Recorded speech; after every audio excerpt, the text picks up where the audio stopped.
Olá! Para quem está aí no primeiro ano do ensino médio e já começa a escutar essa palavrinha Enem por todo lado, essa análise aqui é o ponto de partida ideal. Hoje a gente vai desmontar o que parece ser um grande mistério, a redação. E vamos fazer isso juntos, passo a passo. Eu sei.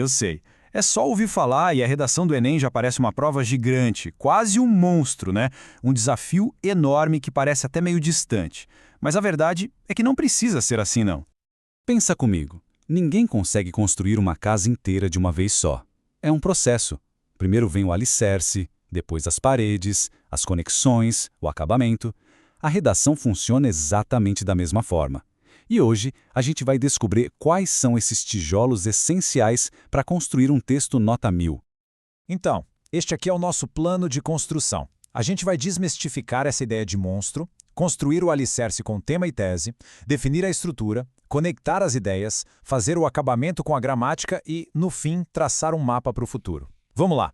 Bom, tudo começa aqui, na competência 2. Assim como uma casa precisa de uma fundação muito sólida para não desmoronar, a redação precisa de uma base forte. E essa base é entender direitinho o tema e definir uma posição clara sobre ele.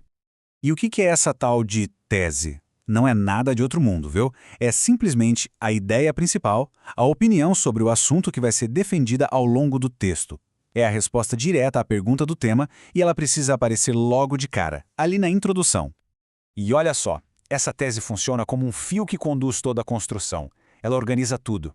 Na introdução, a gente apresenta a tese.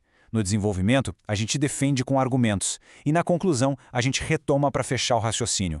Simples, lógico e muito poderoso. E como se defende uma tese? Com argumentos que vêm do tal repertório. Pensa nisso como se fosse uma caixa de ferramentas de conhecimento. Mas, atenção, não vale usar qualquer ferramenta. Ela precisa ser pertinente, ou seja, ter a ver com o tema. Legitimada, vinda de fontes confiáveis como história, filosofia, ciência e, o mais importante, produtiva. Ela precisa servir para construir e reforçar a ideia, e não estar ali só de enfeite. Certo, alicerce pronto. Agora, antes de sair levantando parede de qualquer jeito, a gente precisa de uma planta, de um projeto. É aqui que entra a competência 3. Então, o ponto crucial é este. Uma boa redação não nasce do improviso, ela nasce de um plano. O projeto de texto é aquele rascunho rápido feito nos primeiros minutos. É o momento de decidir, ok, meu primeiro argumento vai ser esse, o segundo vai ser aquele, e eles se conectam desta forma para provar a minha tese. É pura estratégia. O objetivo é exatamente este aqui. Cada parágrafo, cada exemplo, cada dado que for usado não pode estar perdido. Tudo, absolutamente tudo, precisa trabalhar em conjunto, como um time mesmo, para defender aquele ponto de vista apresentado lá na introdução. Nada de ideias soltas, combinado? Beleza, já temos o alicerce e a planta da casa. Agora, a gente precisa da argamassa para unir os tijolos e fazer com que a estrutura fique firme e, bem, coesa. Essa é a função da competência 4. Coesão nada mais é do que a cola do texto. São aquelas palavrinhas e expressões que conectam uma frase na outra, um parágrafo no outro, sabe? Criando um fluxo de leitura que seja suave e lógico. O corretor precisa perceber que as ideias não estão só jogadas no papel, mas que elas estão bem amarradinhas umas nas outras.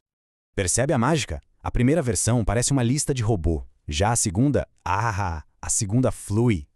Palavras como pois, diante disso, assim como, elas criam relações de causa, de consequência, de adição. Elas transformam frases soltas em um argumento de verdade, guiando quem lê pelo raciocínio. Isso é coesão em ação.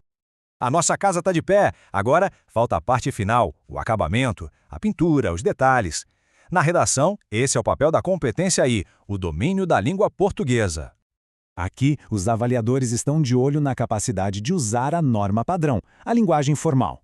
Vão observar 3 coisas principais: se a escrita segue as regras de ortografia e acentuação, se são evitadas gírias e informalidades, e, claro, se a gramática, como concordância e crase, está em dia. É o polimento que mostra o cuidado com a construção.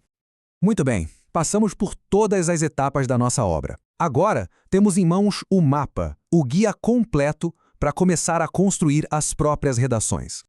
Vamos só recapitular os nossos 4 tijolos essenciais. Primeiro, o alicerce sólido da competência 2 com tema e tese. Depois, a estrutura bem planejada da competência 3. Em seguida, a conexão inteligente da competência 4. E, por fim, o acabamento impecável da competência 1. Essa é a base de tudo.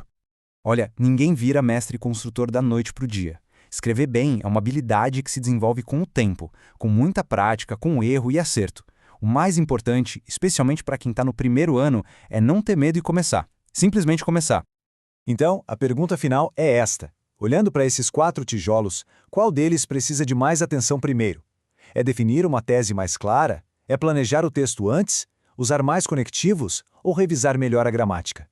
A jornada começa com o primeiro passo, e ele pode ser dado agora mesmo.